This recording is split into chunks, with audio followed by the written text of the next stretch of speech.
This is the Automotive Repair Podcast Network.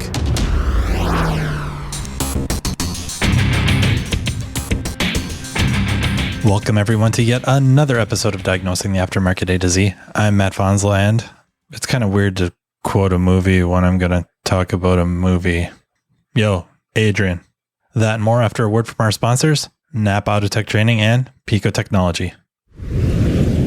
Check out our NAPA Autotech Facebook page to find out the latest NAPA Autotech virtual class scheduled at a time that is convenient for you.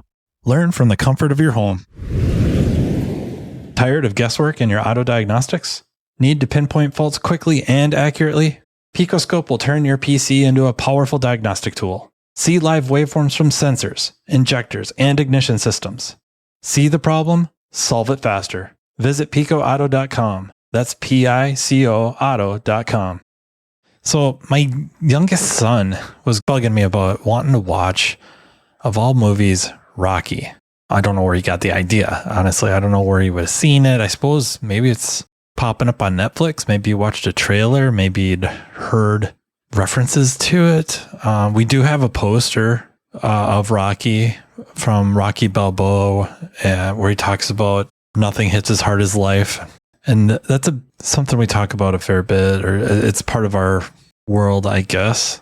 Life is going to keep hitting you, right? And that's not the point of this episode.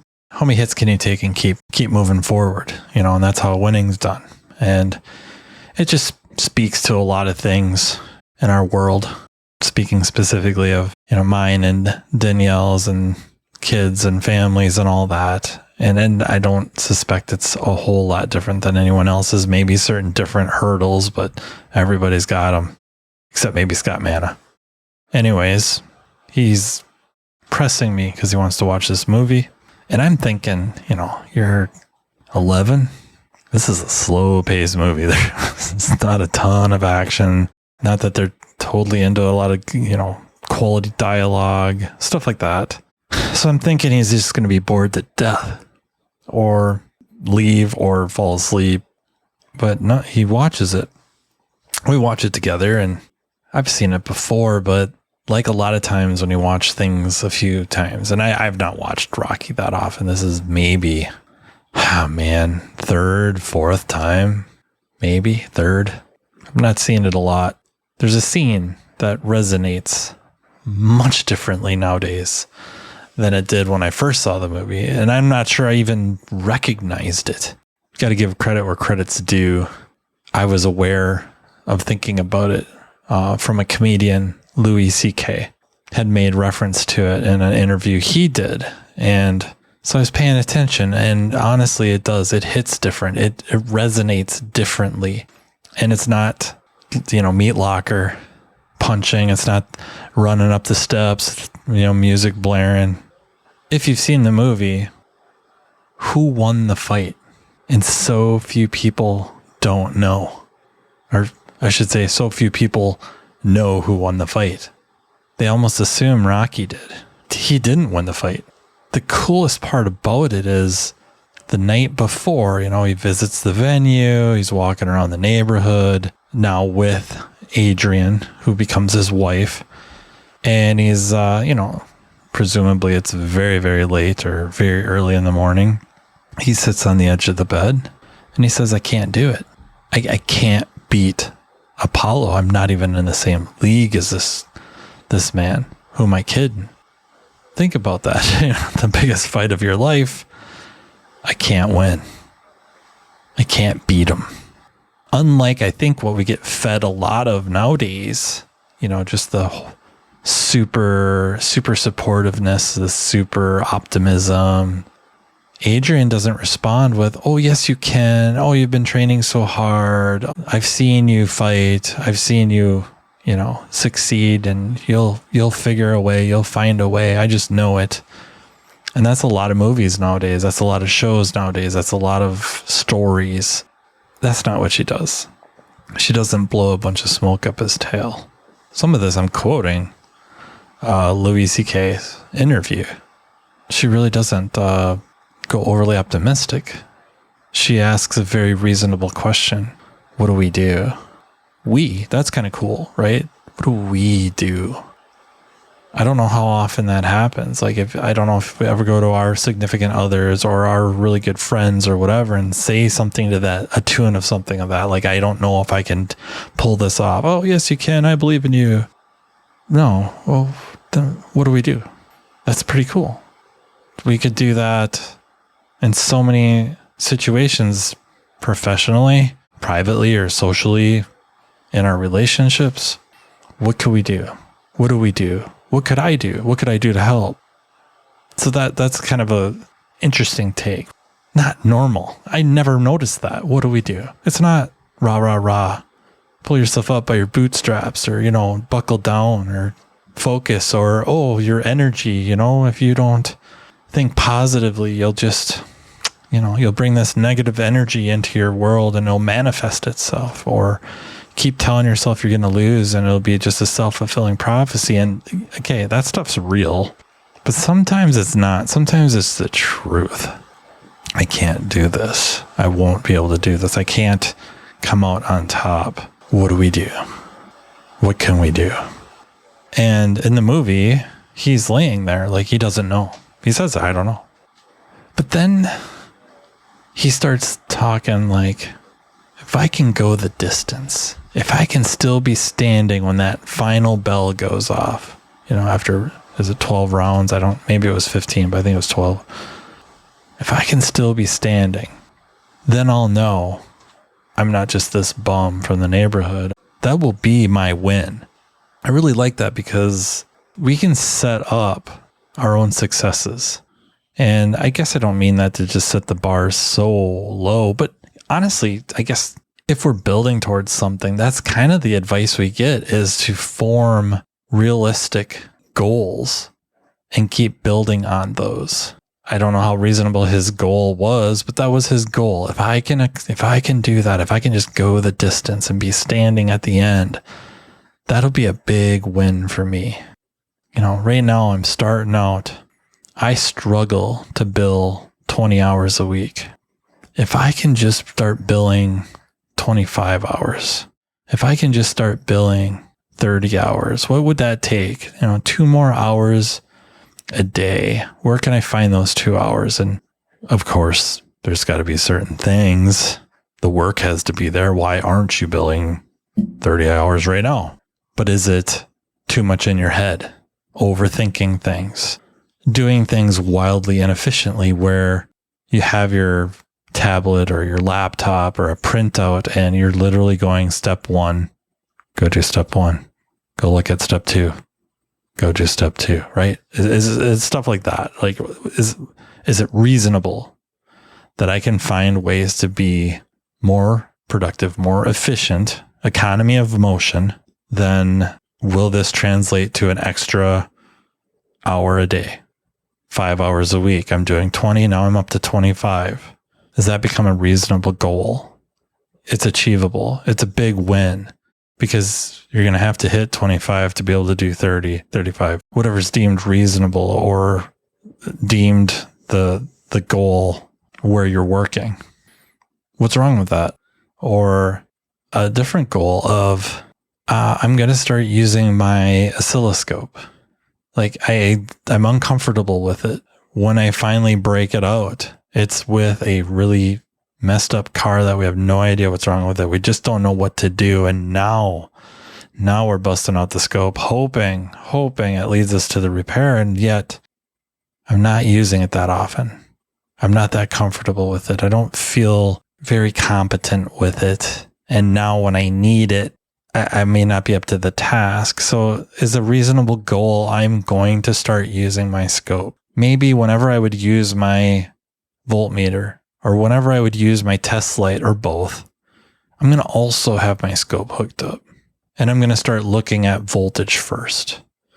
And I'm going to mess around with time. I'm going to just try to get an idea, get a feel for this time thing. I'm looking at voltage over time. And then after a while, I don't need to use the meter anymore, at least for volts. So I'm getting a little bit stronger with it. Now I'm going to add something like this scope, presumably, maybe have a U scope and a single channel, and that's fine. That's a great start. Maybe I got 2 channels. Maybe I have 4 channels. Maybe I have 8 channels. When I look at stuff, I'm going to add a second channel. And maybe we have a low amp probe, and I'm going to look at low amps along with voltage, especially in circuits that would lend themselves well to this test. If I'm looking at a CAN network, maybe I don't have my low amp probe around one of the, CAN low or CAN high. But if I'm looking at actuators, I really should. So, why not? Just add another angle, another perspective. And maybe I just watch how they kind of work together or react, if you will. Those are reasonable goals. Those are big wins. Maybe you can say like, wow, I use the scope every day. 5 days in a row, I use the scope. Let's see if I can keep this up 10 days in a row, right? Or at least I'm using it far more often than I used to. Why can't that be a big win? It seems like a really smart move. Same with like, if you went to a Zeb Beard class at Vision or at ASTA, thermal imager, try to remember to just use that thing. Just grab it. Even if it doesn't seem reasonable, just look at stuff with it. Right? I'm inspecting brakes on this car. I drove it a little bit, test drove it. Rip out the thermal imager. NAPA Autotech training sessions are being conducted day and night in a town near you. This training caters to every level within your organization, be it a mechanical assistant, a mechanical specialist, a technology specialist, or a driver safety calibration specialist. Imagine a one-stop shop training partner in NAPA Autotech that will lead your team to a path to greatness. Autotech's entry-level Build-A-Tech classes convert the untapped potential of your new hires into money-making mechanical specialists. Autotech's higher-level tech update classes introduce specialists to the world of ever-changing technologies, which prevents your shop from getting technologically stagnant. Remember, if you're not moving forward, you're falling behind. And, turning to the front of the store, the Autotech Service Advisor class is an awesome way to hone your client advocate skill set, ultimately benefiting the customer through an improved vehicle repair experience. But it doesn't stop there. Imagine an electric vehicle class that takes your specialist well past the mundane, yet necessary safety topics. Well, it's here. Autotech's EV Ready training is a week-long curriculum that takes participants through a hands-on experience involving hybrids and electric vehicles. The session kicks off with the use of PPE and proper tooling while touching on required OSHA regulations. Then, the students dive into the lab vehicles to gain knowledge of the common high-voltage components on EV and hybrid vehicles and their function. Attendees will be taken on a path exposing them to different electric vehicle manufacturers to compare component form and location. Additionally, information about Level 1 and Level 2 charging systems will be included, along with a quick look at DC to DC charging. The operation and maintenance of subsystems are explored, including the different modes of Tesla operations, and so much more. So what are you waiting for? Commit to taking your business to the next level with NAPA Autotech training. Is your shop ready for the electric vehicle revolution? Don't get left behind. The Pico Scope EV Kit is your all-in-one solution. Diagnose any electric or hybrid vehicle, from high-voltage batteries to complex communication systems. With guided tests and pinpoint accuracy, you'll tackle more jobs and boost your bottom line. This isn't just a tool. It's your future. Be the expert in EV repair. Visit picoauto.com to future-proof your shop today. That's PICOauto.com. I got this noise when the, wheel bearing type noise, right? Changes with weight shift. Get back to the shop. Just whip out the thermal imager. Just see what's there. Maybe on another car that doesn't have a problem. Look at it. Kind of get an idea of like, there is a little bit of disparity side to side, but it's not a lot. It's nothing like what was on this car that was bad. Why can't those be wins? We don't set the wins up to be like that. The wins are, I figured the car out. Or, I succeeded in repairing it. And that's not nothing. Of course, that's what the ultimate goal is. But why aren't we setting wins? And I don't know, lower the bar isn't right. It's not logical. You're not doing that, but you're setting it up within a step of a process. It's a long-term process. You're thinking about down the road. What tools or what techniques or what avenues can I use or take that down the road could lead me where I need to go better, more accurately, faster. those two can be mutually exclusive. You could be, it takes longer to do this, but I will have a higher confidence level in the diagnosis or the almost prognosis. What would be wrong with that? It's just not something we see or talk about. It's always, this car is just killing us, and we finally broke down and busted out the scope. We finally broke down and busted out the borescope. We finally broke down and busted out the thermal imager. We finally broke down and just took the car or, whatever part apart, all the way apart, or way dove into it, visually inspected. Why can't the wins be somewhere on the spectrum before that? I don't know if spectrum's quite the right term, really, though. It's really somewhere in the process that's a little bit of a deviation from the normal path you would have taken. That's probably more reasonable. I think that's a more accurate description of what we're talking about here. And I just love that. I love that with the movie. And having my kid rewatch that scene. I don't know if it means anything to him. I don't know if it'll resonate with him. I hope so. Because I think, as many of you know, or if you hang out on Diagnosing the Aftermarket A to Z Facebook page, that he plays guitar. He's pretty darn good. He's really good. And yet his success, what he deems successful, is really, I don't want to say impossible, but it's got to be so close to perfection. And I think I've talked about that before, where that drive for perfection sometimes is good, but also you really limit yourself to either instances or moments of, being content or joy and feeling accomplished, feeling pride. And that's, I guess, what I would really like him to avoid. I would like him to feel proud of himself for achieving goals, I guess, self-assigned goals, to feel pride in that. Not that they have to be so low, but not so astronomically high. And I think from even a shop management perspective, we see that with, if I could get my production numbers up to this, we're so fixated on benchmarks instead of continual improvement. Maybe what's good for your shop isn't what the benchmark is. Maybe it's much higher. Maybe it's a little lower.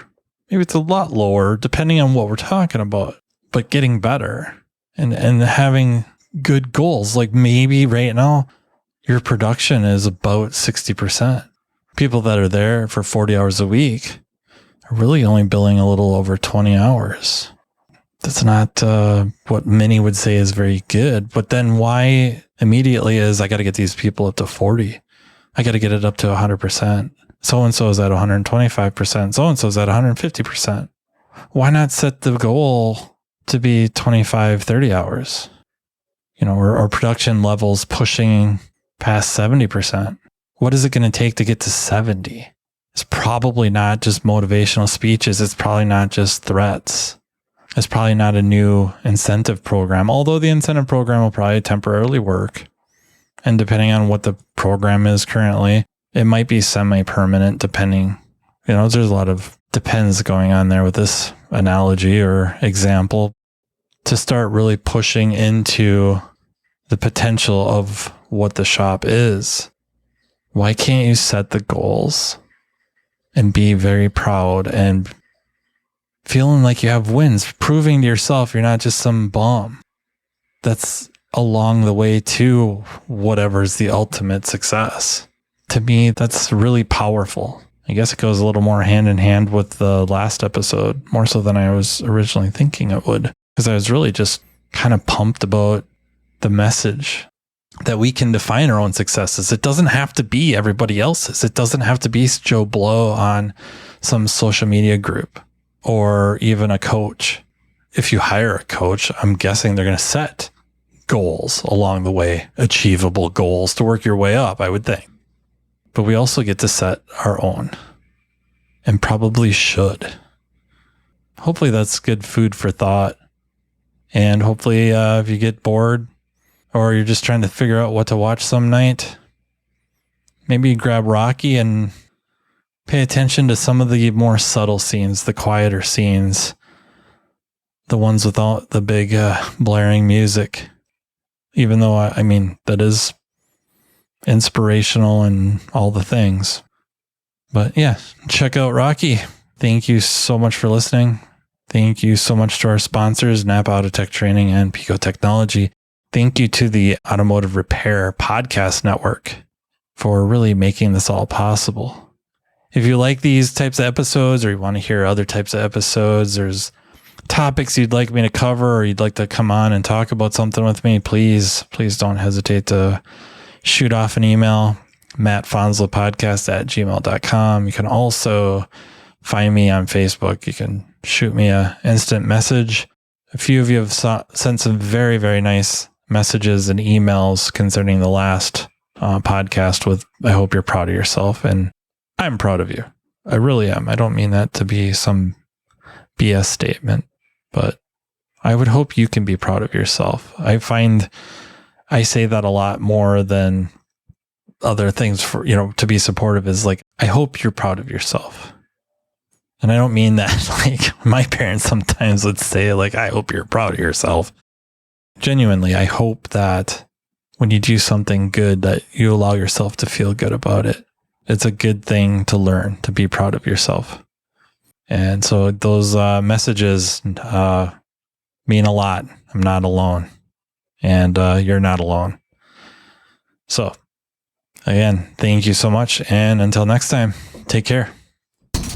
You've been listening to Diagnosing the Aftermarket A to Z with Matt Fonslow on the Automotive Repair Podcast Network. Download our exclusive podcast app at automotiverepairpodcastnetwork.com because the best conversations in the industry start here. Want Matt to cover a specific topic? Check the show notes for his email. Your input matters.